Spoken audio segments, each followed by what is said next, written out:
I always say that today a woman has been reduced to basically an object of sex, an object of attraction for a male, and all the males must just fill their eyes and just, their eyes must be quenched, and that's it. So when you see the naked women of the street, you don't appreciate your own wife. You don't, because you've seen much better than her.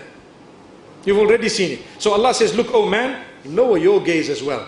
It's no excuse. Even if they're doing that, lower your gaze. So you have a woman, and you look down. With respect, you speak to her. It doesn't mean, there was a story of one of the mashayikh, one of the scholars. He mentions a story that there was a man in the United States.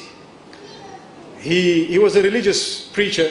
He entered a lift, a young man. And when he was in the lift, the lift stopped at a certain floor. And the female entered it. She was semi-nude. And he looked down and he did not look at her. And she was agitated, irritated. First time in her life, somebody's not looking. And she's stamping, and she's doing, trying to make a noise, and the two of them are alone in the lift. And he just looks down, he doesn't say a word. His lift stopped, she wanted to go higher. When he came out, she came out behind him. This is a true story. She came out behind him and she created a discussion. Hey, you know what? I'm very offended. Am I so bad, so dirty, so ugly that you couldn't even look? Now she's being honest. This is how the women have been trained, that you need to attract men at large. You need to attract men at large. So am I this, that you couldn't even look? You couldn't even... And he says, look my sister, you know what? I'm a Muslim.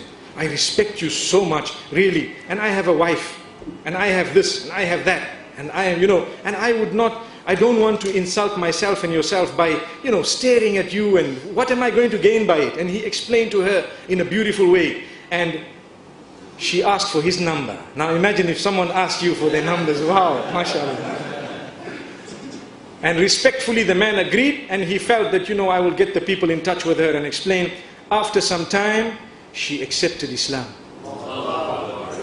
And she says, Islam has liberated me from being a person who cannot leave the home without half an hour in front of the mirror, without spending on different types of designer clothing, Islam has liberated me. I just put on a black cloak and I walk out. That's it. I just put on a cloak. And it doesn't have to be black, but the dark colors are better, because it makes you less conspicuous. Imagine you have the abayas which are pastel green and pastel orange. I don't think it would go down well. Subhanallah.